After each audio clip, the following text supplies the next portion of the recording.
যারা ফলসলি ঢুকেছে তাদের বিরুদ্ধে আইনানুগ ব্যবস্থা গ্রহণ করা হবে। নমস্কার, আজকের ভিডিওটি অন্নপূর্ণা যোজনা নিয়ে একটি সাবধানবাণী বা সতর্কতামূলক ভিডিও বলা যেতে পারে। আশা করি ভিডিওটি প্রত্যেকে দেখবেন, যাতে ভবিষ্যতে আপনাদের কোনো সমস্যা না হয়, বা আমার যে জিনিসগুলো মনে হয়েছে সেটাই কিন্তু আজকের এই ভিডিওতে আমি বলবো। অবশ্য বলে রাখি, কোনো দল বা কোনো পার্টির সমর্থনে কিন্তু আমি এই ভিডিওটি বানাচ্ছি না।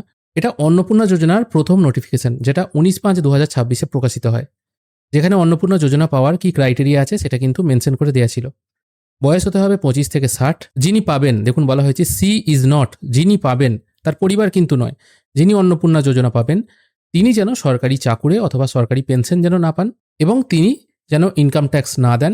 এরকম মহিলারা কিন্তু 3,000 টাকা পাবেন প্রতি মাসে অন্নপূর্ণা যোজনায়, ডিবিটির মাধ্যমে। এটা ছিল অন্নপূর্ণা যোজনার প্রথম শর্ত।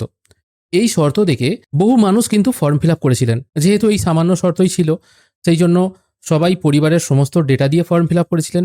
কেউ বা নিজেরা আলাদা পরিবার নিজেদের মতো ভাগ করে নিয়ে, আলাদা ভাগ করে নিয়ে বলতে কি, দেখা গেল কোনো পরিবারে শ্বশুর শাশুড়ি, পুত্র পুত্রবধূ এবং তার নাতি আছে, এরকম একটা পরিবার আছে। সেক্ষেত্রে শ্বশুর শাশুড়িকে আলাদা একটা পরিবার করিয়ে ফর্ম ফিল আপ করিয়েছে। কেউ হয়তো স্বামী স্ত্রী আর ছেলে মিলে একটা পরিবার করে ফর্ম ফিল আপ করেছে।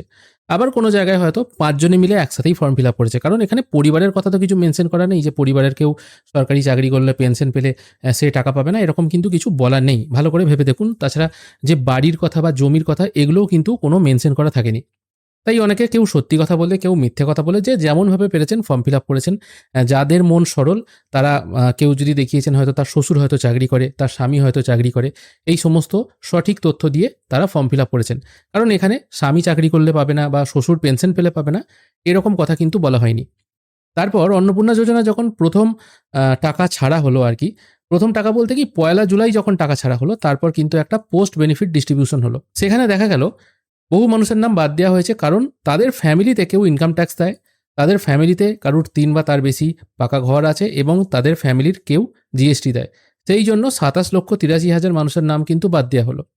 কিন্তু আসল যে নোটিশ ছিল, সেই নোটিশে তো বলা হয়নি সেই পরিবারের কেউ দিলে সে পাবে না। তার মানে এখানে কিন্তু নিয়মটা চেঞ্জ হয়ে গেল। পরবর্তীকালে আবার কি নোটিশ এলো, যে নোটিশটা এখানে এসছে আপনার, আমি এখানে ডেটটা দেখিয়ে দিচ্ছি। এটা হচ্ছে 8/7/2026 আবার একটি নোটিশ এলো, যেখানে বলা হলো কি, আশাকর্মী, অঙ্গনওয়াড়ি ওয়ার্কার, এদের নামও বাদ যাচ্ছে। আমি এখানে বাংলায় লিস্ট করে নিয়েছি। এখানে দেখুন, অঙ্গনওয়াড়ি কর্মী, আশাকর্মী, সিভিক ভলেন্টিয়ার, প্যারা টিচার, এনারাও কিন্তু টাকা পাবেন না। এটা কিন্তু পরিষ্কার মেনশন করে দেওয়া হলো। মেন যে নোটিশ ছিল এখানে কিন্তু কারা বাদ যাবে সেরকম কথা মেনশন করা হয়নি।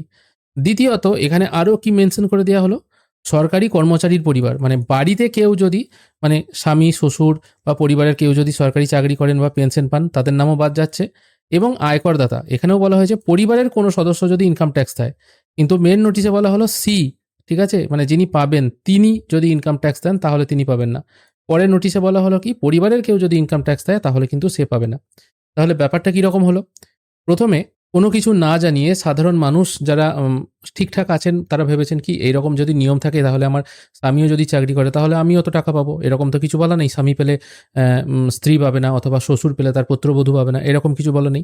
যারা সত্যি কথা বলে টাকা পেয়ে গেছে, বা যাদের টাকা এখনো ঢুকেছে, কিছুদিন আগে বা আগের টাকা ঢুকেছে, তারা কিন্তু সাবধান হয়ে যান। এবার কেন সাবধান হওয়ার কথা বলছি, এই কারণেই বলছি, অন্নপূর্ণা যোজনার টাকা দেওয়ার শর্ত কিন্তু চেঞ্জ হয়ে গেছে। এখানে দেখুন বলেছে, ফ্যামিলি মেম্বারদের কেউ যদি সরকারি চাকুরে হয়, অথবা সরকারি পেনশন পায়, অথবা যদি কেউ ইনকাম ট্যাক্স দেয়। এবার দেখা গেল আপনাদের পরিবারে হয়তো 5-6 জন মেম্বার আছে, আপনারা একই সঙ্গে খান, আপনাদের রান্নাঘরে একটাই, আপনারা হয়তো জয়েন্ট ফ্যামিলি। কিন্তু অন্নপূর্ণা যোজনার ফর্ম যখন ফিল আপ করেছেন, তখন হয়তো আলাদাভাবে ফর্ম ফিল আপ করেছেন। মানে কীরকম, আপনার স্বামী হয়তো কিছু করে না, আপনার স্বামী হয়তো ব্যবসা করে অথবা চাষবাস করে, আপনার স্বামী, আপনি এবং আপনার পুত্র মিলে একটা পরিবার দেখিয়ে ফর্ম ফিল আপ করিয়েছেন। আপনার একই পরিবারে কেউ হয়তো চাকরি করে, তার পরিবার আলাদাভাবে দেখিয়ে ফর্ম ফিল আপ করিয়েছে, কিন্তু রান্নাঘর একটাই, ভালো করে বুঝুন। অথবা আপনার শ্বশুর মশাই আছেন, তিনি হয়তো পেনশন পান, তাকে হয়তো আপনি ফর্মে এন্ট্রি করেননি।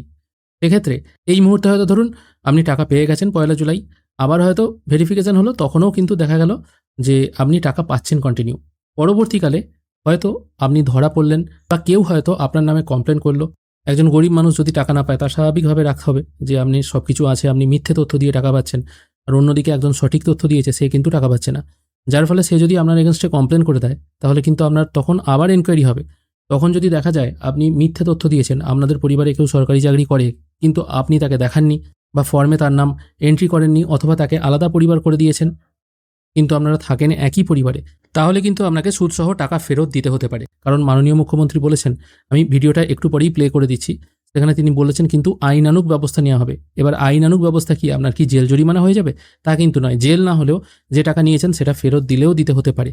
আর তার থেকেও বড় কথা, এখানে কিন্তু অনেকটাই সম্মানহানি হবে। এবার আপনি বলবেন, আমি তো প্রথমে যে শর্ত ছিল সেই অনুযায়ী ফর্ম ফিল আপ করেছি, সেখানে তো বলা হয়নি পরিবারের কেউ চাকরি করলে বা পরিবারের কেউ যদি পেনশন পায় তাহলে একজন বেনিফিশিয়ারি টাকা পাবে না। এবার এখানে একটা কথা বলুন, আপনি এই ৩,০০০ টাকার জন্য আপনি বা একজন সাধারণ মধ্যবিত্ত মানুষ সে কি সরকারের এগেনস্টে কোর্টে লড়তে যাবে? পরবর্তীকালে হয়তো নিয়ম চেঞ্জ হলেও হতে পারে, কিন্তু বর্তমানে প্রায়োরিটি দেওয়া হয়েছে যারা গরিব মানুষ। যদিও অনেক গরিব মানুষ আছে যাদের পরিবারে কেউ চাকরি করে না, তা সত্ত্বেও কিন্তু টাকা পায়নি তারা। ঠিক আছে, যেহেতু এদেরকে প্রায়োরিটিতে রাখা হয়েছে, এটাকেও হয়তো একটা কোটা সিস্টেম আনা হতে পারে। যখন দেখা যাবে এনাদের দেওয়ার পর বহু মানুষকে এখনও দেওয়া যেতে পারে, তখন হয়তো নিয়মটা চেঞ্জ করলেও করতে পারে। কিন্তু আপনারা যারা এরকম মিথ্যে তথ্য দিয়ে ফর্ম ফিল আপ করিয়ে টাকা পাচ্ছেন, তারা কিন্তু একটু সাবধান হয়ে যান। বলা যায় না, সরকার হয়তো যে কোনো মুহূর্তে কোনো স্টেপ নিয়ে নিতেই পারে, তখন কিন্তু আপনিই ফেঁসে যাবেন। এরপর গোটা ভিডিওটা একবার শুনে নিন। এখানে ব্যাপক দুর্নীতি হয়েছে। আমি এডিএম জেলা পরিষদকে বলেছিলাম যে যে কাজগুলো করেছে জেলা পরিষদ, তার যে ওয়ার্ক অর্ডার দিয়েছেন, টেন্ডার করেছেন, সেক্ষেত্রে আপনি যদি ঠিকঠাক মতো তদন্ত করেন দেখবেন তাদের যে ক্রেডেন্সিয়ালগুলো দেওয়া হয়েছে অধিকাংশই জাল।